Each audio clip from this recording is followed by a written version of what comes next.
attachment on a tripod? Oh yeah. Just Do you work together? we are we're both activists in the same field, but everybody because this is such a covert program. It's not wise to be a part of an organization because organizations get taken over and infiltrated. It's much better just to act as an individual, in my opinion, because you can't infiltrate an individual. Definitely, but you won't have the same leverage. The same, sorry. Leverage, absolutely. Actually, let's start over. First of all, I would, Your Royal Highness, I was really glad to see you yesterday at the presentation we gave on geoengineering. Thank you. And my first question is, were you aware of geoengineering before yesterday? And what did you think of the presentation? Did you have any thoughts? Yes, I follow up all the scientific researches around the world. And I'm a global researcher in different venues, and I think every single thing affects the other. It's like a domino effect, and it's like the papillon, which is the butterfly effect. So it is, rather than just focusing on one thing at a time, I think the globe is so vast and so interactive that you have to listen and to research about every single thing in the world. If you research about environment, you research about security.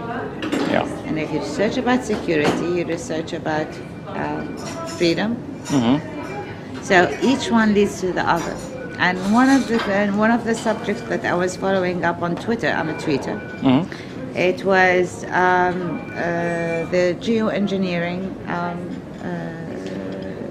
YouTube programs that Mr. Michael Murphy was presenting through one of my followers. And so she sent it to me to see and check it over. That was a year ago. Oh, okay. That's why it was very funny to see him here, and I thought that's a good coincidence. Okay. And I think it's one of the things that, like my theory, which is the fourth way law, is new to society, hard to believe, hard to hope for, very impossible for others to perceive that there are things in the world that get born every day. New sciences. If I can accept Twitter, I can accept science. So it's all about accepting new things. But I think if there is something going, traditionally up the stairs, people would be able to grasp it rather than just hit them with sciences that they have no knowledge of or they can't comprehend. So it is like Newton theory. It's like so many theories in the world. It took time for people to recognize. It took a lot of researchers, a lot of attention, and then it started taking its platform, growing up in the world. And I think that's the same with geoengineering. I think it's one of the key points of the new power in the world to understand geoengineering and how it can be used as a weapon, mass destruction weapon, without even exploding a nuclear bomb. Oh, it's very powerful. You can control water, which is massive. Without water, there's no life. Without water, there's no life. Without proper food, clean food, there's no life. It's just actually a way of slow poisoning that it will get you at the end. And then the population will just disappear into minimal numbers until there is no more population of billions, and it will come back to whatever it was.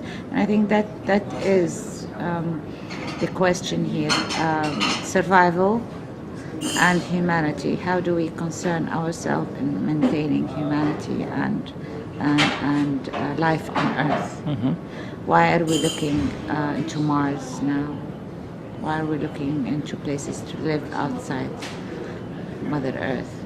Though it is so vast and 3/4 of it is inhabited. Mm-hmm. And still we are looking for life, how to live outside our own Earth. That's a very, very interesting, actually, corner to look at. Mm-hmm.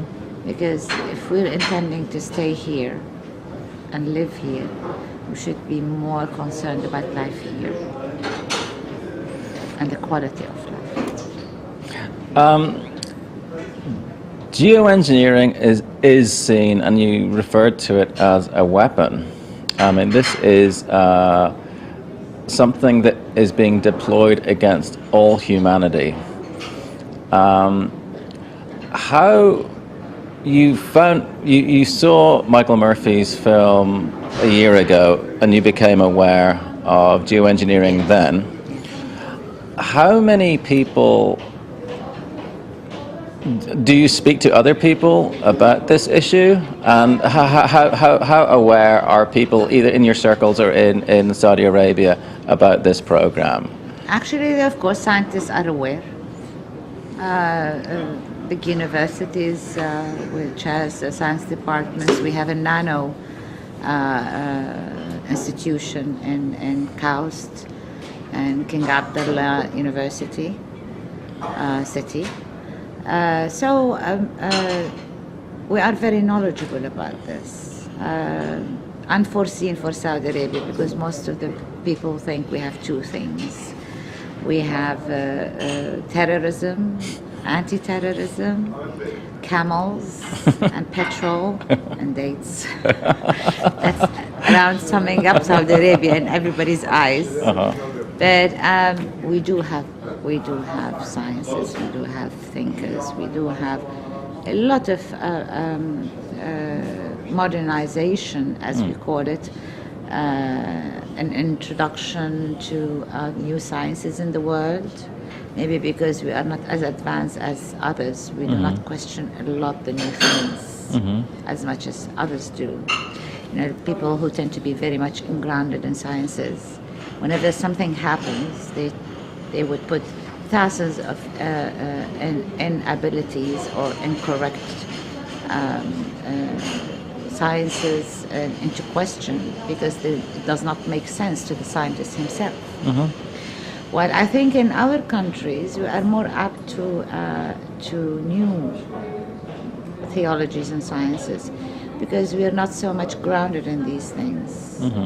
So we're more open-minded, let's say. So there are some of them who definitely are very much deep into geoengineering. Sorry to interrupt. Go ahead. But geoengineering is always couched as a proposal, and it is vehemently denied by everybody in official capacity all over the world, to my knowledge, that it has actually been deployed. Are there any institutions that you're aware of in Saudi Arabia that are talking about the actual deployment of it, as opposed to a theory? No, it's really something like I said, you know, it's something that we talk about, something that is being studied and seen as, you know, as an option. As an option because of what happens in the disasters in Saudi Arabia when there is a waterfall or a lot of waters or floods and things like that. So I think it was talked about, and it is talked about, not only in Saudi, in all the area, wherever you have the mention of floods, you hear something about maybe dispersing clouds. So I think, it's the same way as making clouds. So if you want to disperse clouds, you can talk about making clouds. So I think there's a serious